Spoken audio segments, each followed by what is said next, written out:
Genesis tidunsia. Na Abram yire Sarai ngoma no. Na o afna bi a oye Misraimni a ne din di Hagar.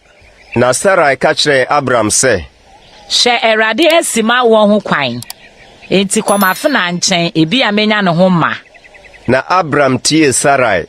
Na Abram tena Kena asase so emfrinhia du no. Abram yire Sarai fa na fena oye Misraimni no de no ma ne kunu Abram awade. Na oko Hagar ho. Na onyinsane. Na ohunu se wanyinsan no. Obu na wura animtia. Na Sarai ka kire Abram se, "Asamone a wadi me da wo so. Me na me de mafuna amato ukukum. Na ohun se wanyinsenti obu me animtia. Erade mu me ne wontem aten." Ena Abram ka kire Sarai se, "Hwe, wafuna wo wonsam. Ye no sɛ de ɛyɛ wani so." Na Sara brɛ no ase. Na odwane firi ne nkyɛn. Na Erade bɔfo hunu no nsuo aniwa bi ho wɔ ɛsrɛ so. Sa kwan so. Nsuo aniwa no ho. Na ɔkaa sɛ, "Hagar, Sara afna, ufiri hi na oreba, na orekɔ hi ni."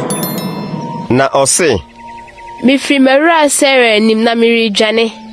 Na Erade bɔfo no ka kyerɛ no sɛ, "Sane kɔ owura nkyɛn, na kɔbrɛ wo ho ase hyɛ ne nsa ase."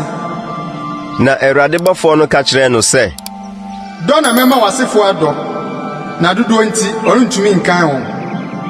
Na Erade bɔfo no ka kyerɛ no sɛ, "Hwɛ, wanyinsɛn, na wobɛwo ɔba, na wobɛto ne din Ishmael, aseɛ ne Onyankopɔn tie. Ɛfiri sɛ, Awurade ate w'ama ne hu. Na ɔbɛyɛ onipa a ɔte sɛ ɛsrɛ so afunumu. Ne nsa bɛtie nnipa nyinaa, na nnipa nyinaa nsa atia no, na ɔbɛtena ne nuanom nyinaa anim." Na ɔfrɛ Awurade a ɔne no kasaeɛ no din sɛ, "Unu Onyankopɔn a ohunu ade." Na ɔse, "Mahunu de ohumi na mpa." enti wɔfrɛ asubra no sɛ Bialaharoi, aseɛ ne ɔteasefo a ohumee no abura. Hwɛ, ɛwɔ Kades ne Bared ntem.